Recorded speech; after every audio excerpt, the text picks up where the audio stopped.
Welcome! In this lecture, we're going to talk about how you can use value to create depth inside of an image.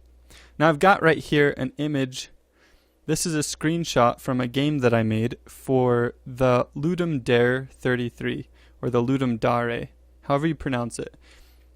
The Ludum Dare is a game jam that goes 3 times a year, I'm pretty sure, and you have 48 hours to create an entire game from scratch using a specific theme. And I did the compo version, which there's 2 versions. One of them is the jam version, which just means you can compete in a team with other developers, or you can do the compo version, which is you create an entire game by yourself. Music, sound effects, graphics, and programming, you do it all by yourself. So I competed in the compo version, and because of that, I chose to do my game in only only grayscale. So I've got black, white, and some grays in here. But I was able to use value inside of the game to create a sense of depth still. And it helps with the game to help it feel more like you're inside of a real environment instead of just on a flat screen. So you can see here I've got these images, and as they go back, these gravestones, they start to get lighter and lighter. And what we find is that in real life, if you look out at a landscape, you'll notice that all of the objects in the landscape, as they get further and further away, they start to take on the color of the atmosphere to a degree, or the sky. So if you're looking out the window and you can see the sky is a certain blue color, as objects get further and further away from you, they start to take on that color. And the reason is because there's atmosphere in between you and those objects. And it has a tendency to lower the contrast of those objects. So you can see here, these clouds, they're not white. They're not white like these swords and stuff going on in front here. They're actually just a light gray. And that's because I've lowered the contrast of the images in the background to make them seem like they are further away. And I chose this light color for my sky color, this lighter gray. So everything that's in the background is going to be closer to the value of that gray. If it's a white cloud, it's going to be a little bit darker because it's going to be closer to the value of this gray. If it's a dark gray tombstone, it's going to be a little bit lighter to bring it closer to the value of this gray.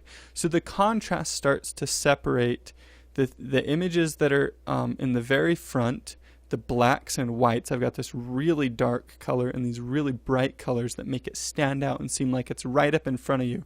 And then the contrast lowers as the image goes back. So let's take a look at how we might do that with our image here. So I'm going to resize this. You don't necessarily have to follow along. This is more of a demonstrative lecture again. I'm going to uncheck maintain aspect ratio. I'm going to give it a width of 96. I'm going to double the width this time. We're going to resize it. Now, we're going to need to edit our palette a little bit so that we can get that feel of less contrast. I'm going to take this gray color right here, and I'm going to duplicate it. If you click on the gray color and then click the new, it copies that over. I'm going to make this gray color a little bit lighter. And then I'm going to copy this light color that we had right here, and I'm going to make it just a little bit darker. So we're going to get a slightly lighter gray than this one and a slightly darker gray than this one. We're lowering the contrast between those 2 values. I'm going to save. Now I'm going to get the slightly darker gray that we created. And I'm going to come and I'm going to draw a tree back here. And unfortunately, where are our settings? Unfortunately, that color of gray is a little bit light. Maybe I'll try this. Yeah, that's a better color for now. I'm just changing the background transparency color in our settings so that we can see this a little better. So let's create this tree. I'm not going to do anything too fancy here because I don't want to spend a lot of time drawing this. But if we switch to our bucket, fill this in, got a cute little tree right here.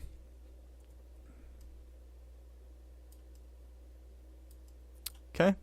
Now we're going to grab the slightly lighter color that we had, and we're going to color that up here. remember where our light source is. And we're going to create some leaves. And draw some on there, like that. It's kind of the same thing we did before, but on this tree that's in the background. Now you can see if we zoom out, it's going to look, and especially if we change the color of our background again, because it's really, really quite. What we probably need to do is change to this background color and then use, because we've got this really dark color for the shadows here, so we might be able to use our medium tone here for the shadows on this tree, like that. So it creates a little bit of a sense of, let's go into our palette actually, go into this darker color, and let's bring it closer to the dark color that we had on the actual tree. Let's fill that in. Oops.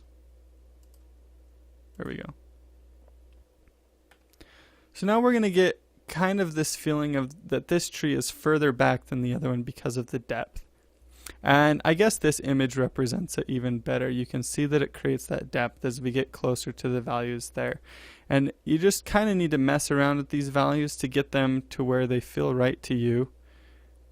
And it feels like that image is further back than the other one. But you can see how that happens and how you can create a sense of depth using the values of those images. So thank you guys so much for watching this lecture, and I will see you guys in the next one.